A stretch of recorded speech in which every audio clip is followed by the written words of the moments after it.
friended Kevin on Facebook and sent him a few text messages, but repeatedly asking him how things were going with his dating life. Still fishing for that discount, I think. Justin then let his mother know about Kevin and showed Sue a picture of Kevin from Kevin's Facebook page.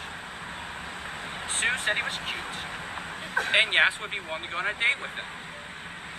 Justin then sent Sue and Kevin both each other's numbers.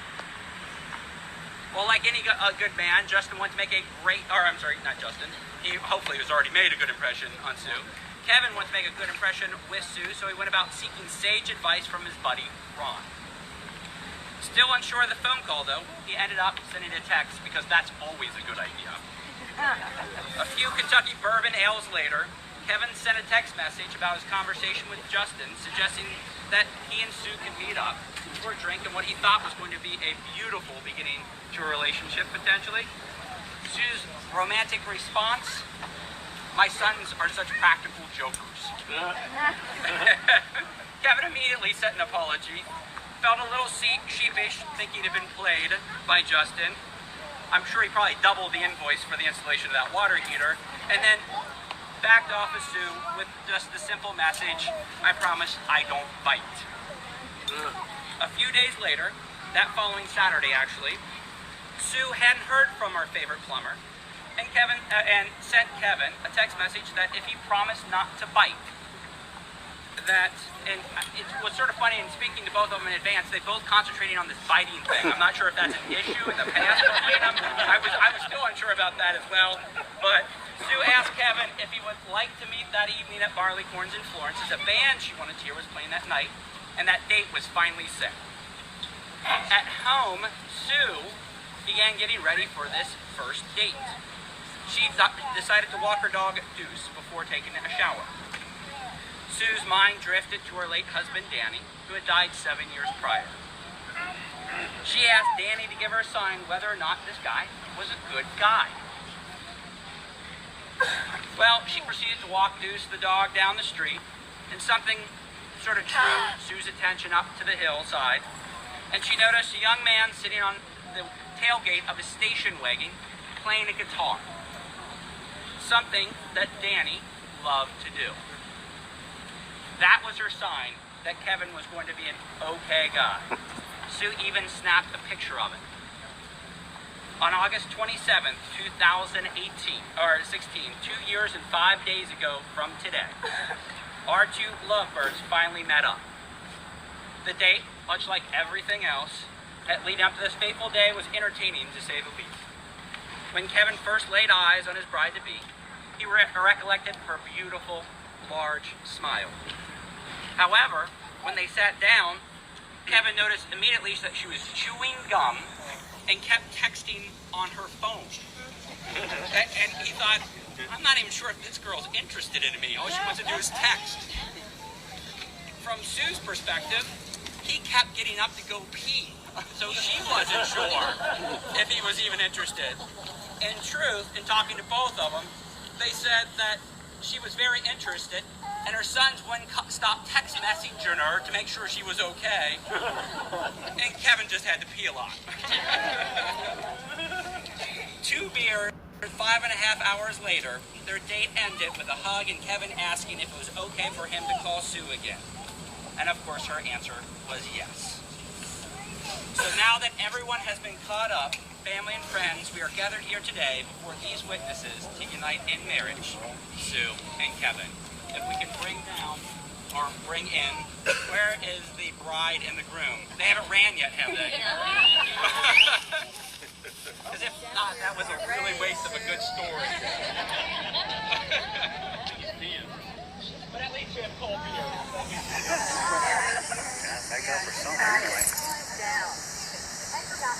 You get me in the way.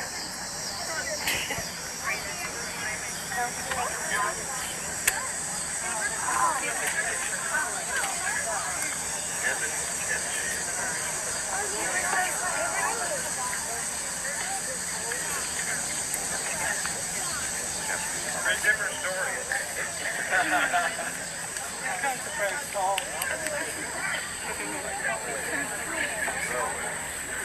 We have to make a pile.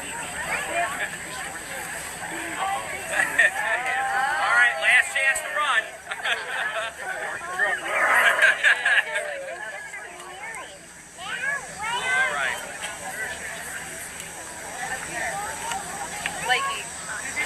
That's why they put all these decorations out. Right here. Lori, not you.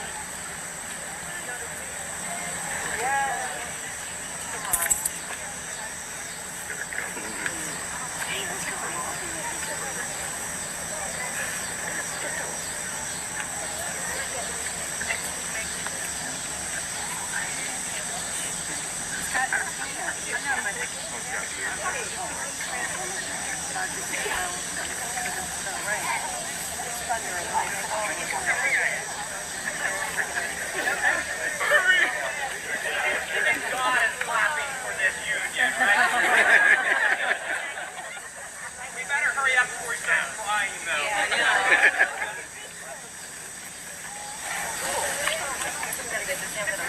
Yes.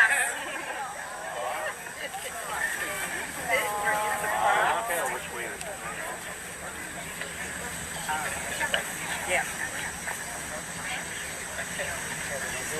Dusty. Jenna. Jenna, you guys are so cute. Reese. Danny Lynn. Yeah, you guys want to get up and drop here? By all means.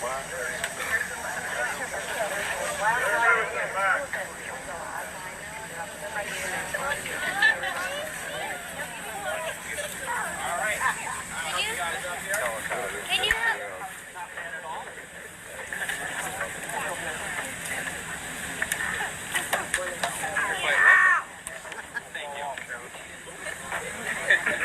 All right. No problem. Are you ready? Yeah. All right. Well, on behalf of Sue and Kevin, I'd like all of you to say thank you for taking a moment away from your adult beverages to share this special moment with me. Your love, support, and cooler space has been immeasurable, and Sue and Kevin are honored to be surrounded by that love today, tomorrow, forevermore. But I was asked by this lovely couple to keep it simple.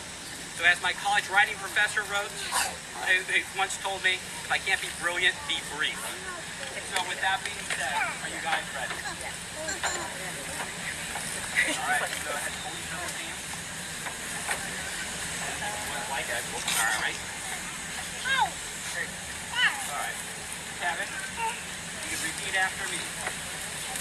I, Kevin, take you, Susan, to be my best friend and faithful partner.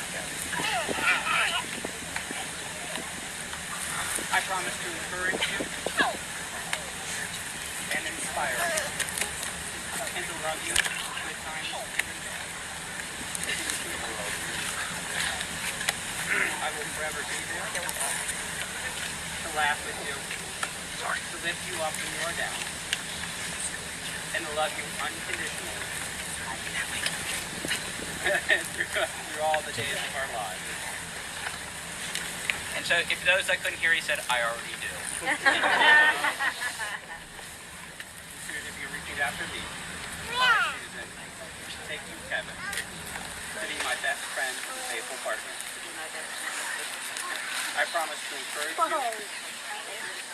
and inspire you, and to love you through good times and in bad. I will forever be there to laugh with you, to lift you up when you are down, and to love you unconditionally all the days of our lives. Actually, play. All right. You got the rings? All right. And you didn't even lose them? Fantastic job. Great job. You didn't pocket anything, did you? All right. Your rings are circles. Like circles, your rings have no beginning and no end. Like the sacred tradition of marriage, rings have come to symbolize eternal love and the endless union of body, of mind, and spirit. And if you know, Sue's already taking control here. These rings will be worn by Kevin and Susan to show to the world their love and commitment to one another. May these rings always remind both of you of the eternal love you have pledged and devotion you willingly share with one another from this moment on. So, Kevin, as you place this ring on Susan's finger, please repeat after me. With this ring, I give you my heart. I promise from this day forward, you shall not walk alone. As I pledge to you my love, my loyalty, and my life. And Susan, as you place this ring on Kevin's finger, please repeat after me. With this ring, I give you my heart. I promise from this day forward, Oh, I shall not walk alone. As I pledge to you my love, my loyalty, and my life. Now, normally before I pronounce someone's husband and wife, I give a bit of sage advice from my personal experience. However, I'm afraid Kevin has to pee, and I'm sure Sue probably has to pee. Without further ado, and inasmuch as both of you have taken these vows one unto the other in the presence of all of these witnesses, by the authority committed unto me by the Commonwealth of Kentucky, I now declare you husband and wife. I'd like to introduce to everyone Mr. and Miss Kevin Kennedy. You may kiss your bride. No biting.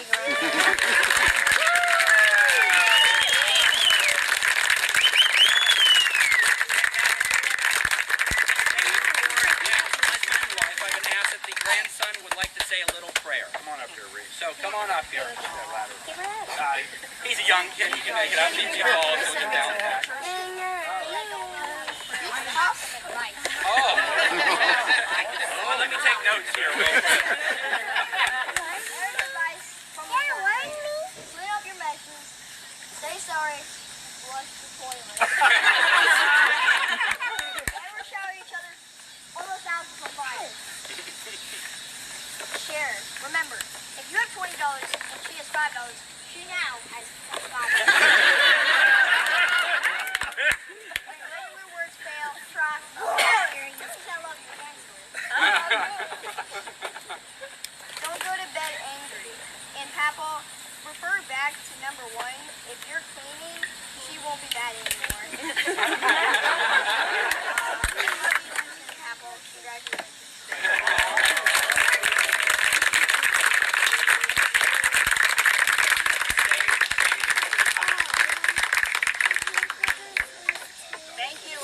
Thank you so much. Truly, thank you.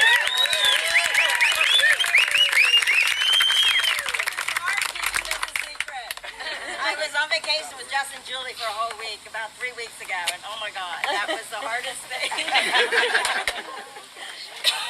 Well, truly, everyone, thank you, thank you, thank you. With that being said, we're going to try to get the bride and groom, especially the bride, down without breaking anything. And then, what would you like to do next? What's the next thing? Go on with the reunion. All right, enjoy the party with this new lovely couple.